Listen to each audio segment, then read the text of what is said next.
Buongiorno amici da Sirmione, eccomi qua. Oggi vi porto a vedere dove sgorgano le terme di Sirmione, vi racconto anche qualcosa, ho già fatto video di cui ne ho parlato, magari molti di voi ne hanno già visto il video.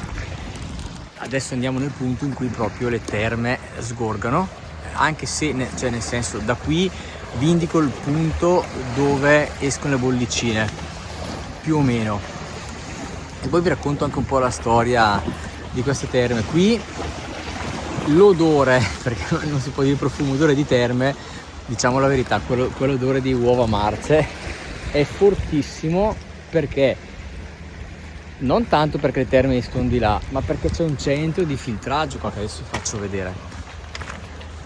Poi voi sapete, immagino, la storia delle... magari ve lo racconto, guardate, adesso arriviamo lì, perché magari molti di voi non conoscono bene neanche le proprietà, diciamo, chimiche, ma soprattutto, in parole povere, a cosa fanno bene queste terme. Adesso ve lo racconto. Intanto qua c'è il centro di filtraggio, eccolo qua, ecco perché si sente tutto questo odore di terme, perché qua c'è proprio il centro, vedete. Allora, le terme sgorgano più o meno a 200 metri da qua, siamo più o meno là, dopo quel paletto là dove sto inquadrando adesso, quel punto lì, vedete, lì proprio vedete le bollicine uscire. Infatti quando fate i giri in barca, quelli turistici qua a Sirmione, tra le tante cose vi portano proprio lì, vedete proprio le bollicine che escono. Ma adesso vi racconto perché escono da lì quelle bollicine. Ha una profondità circa di 20 metri, poi c'è un tubo, non so se si vede qua, comunque c'è un tubo che raccoglie quelle terme e le porta qui, e le porta al centro di filtraggio che abbiamo visto alle mie spalle, e da questo centro di filtraggio poi con altrettante tubature le terme vengono portate a tutti i centri termali di Sirmione. Ora adesso vi spiego un attimo anche come si formano le terme. Vedete quelle montagne là in fondo? Ecco, quello è il Monte Baldo, e allora diciamo che, per spiegarla in maniera abbastanza semplice, a circa 800 metri di altezza, ma anche un po' di più, le acque piovane si infiltrano nel terreno e scorrono in profondità fino a raggiungere 2500 metri sotto il livello del mare, quindi 2500 sotto la terra più 800, 1000, 1200 del Monte Baldo fanno un bel viaggio di più di 3,5 km, e questo viaggio dura, sapete quanto? Dura 20 anni, e durante tutto questo viaggio naturalmente l'acqua, passando sulle rocce, si mineralizza, e difatti le terme di Sirmione, tra l'altro è classificata come acqua sulfurea, sasso, bromo, iodica, proprio grazie alla sua composizione chimica. Ma in parole semplici, che proprietà hanno queste terme?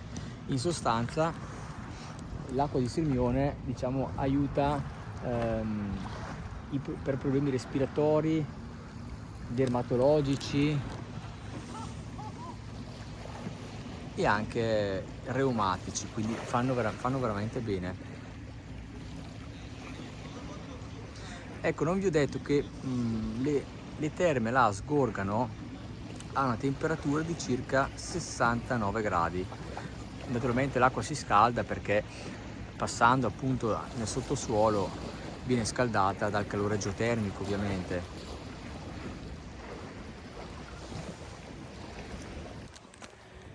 Ecco, di là invece c'è la spiaggia delle Bionde. Ho tolto la berretta, chissà in che stato sono i capelli. Sirmione è grande, molti so che vengono qui, fanno un girato in centro, però non conoscendo tutto questo posto c'è veramente tanto. Questo è il lido delle Bionde. D'estate non è molto grande, è a pagamento e non è neanche molto a buon mercato, comunque si potete spendere 20, 30, 40 euro al giorno, la posizione è stupenda. Di qua si va su, oggi non ci vado, ma qui c'è un parchetto stupendo che a me d'estate serve come oasi, perché ci sono tante piante, tanto verde, quindi quando fa molto caldo andate in questo parchetto, salite, ci sono varie panchine e vi rilassate all'ombra.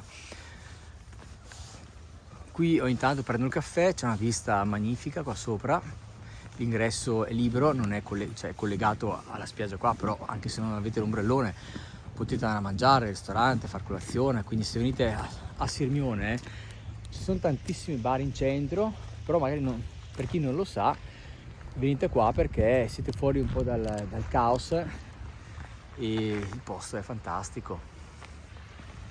È da un po' di tempo che vedo il pontile bloccato, perché tempo fa ha piovuto molto, continuava a piovere, quindi ha rovinato il legname e l'ha reso pericoloso, quindi non ci si può andare.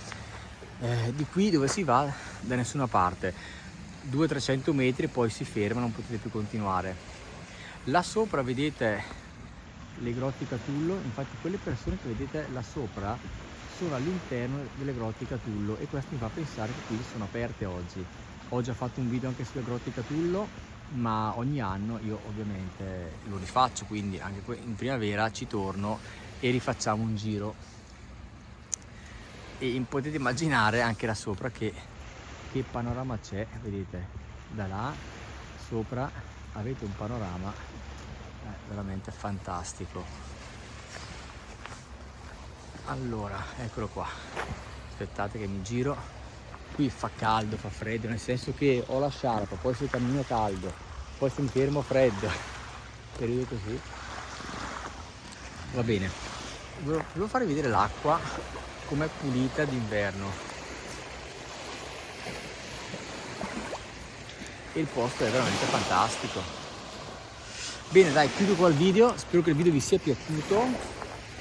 Questo è fare il bagno e ricordatevi di iscrivervi al canale, iscriviti, mi raccomando, facciamo salire questi iscritti, è molto importante per dare credibilità a questo canale, non tanto a voi che mi conoscete, ma quando io mi presento e ho una struttura per fare qualche intervista come che avete già visto, sono importanti gli iscritti, perché la prima cosa che vanno a vedere quanti iscritti ha il canale. Ovviamente se un canale ha 40 iscritti non ti danno importanza, quando comincia a averne come me 5.000-6.000 sì, però devi averne più di 10.000 dai, per essere comunque un po' credibile. Quando ne 100.000 hai tutte le porte aperte.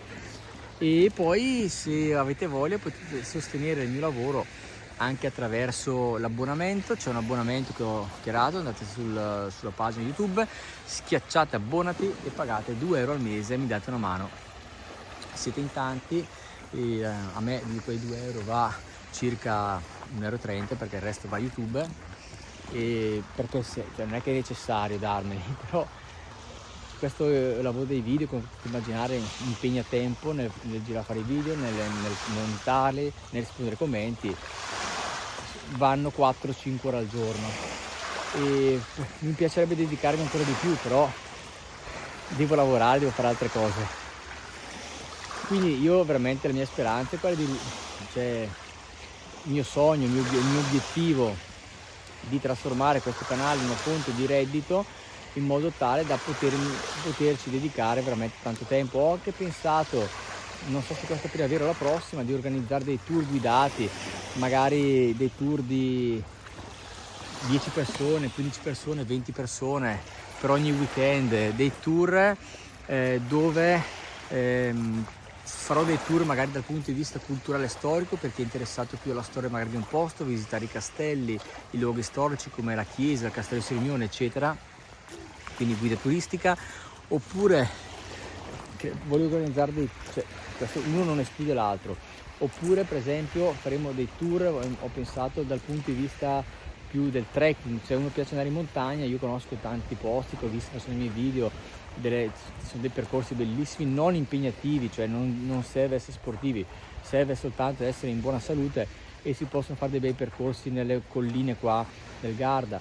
Oppure per chi ama la bicicletta, ci sono tantissime piste ciclabili e nelle quali possiamo organizzare. La mia idea è quella di, per esempio, uno paga una certa cifra, io mi faccio, non so, 20 persone, so che 20 persone sono iscritte, con 20 persone io giro, vado a noleggiare le bici, vado a prenotare il ristorante, quindi uno paga una quota, che vedremo quanto, e dalla mattina alla sera insomma si sta in compagnia, ha tutto prenotato, a me come guida turistica, le biciclette prenotate, il ristorante prenotato, tutto il resto. Questa è anche un'idea che ho, però vabbè, ci vediamo nel prossimo video.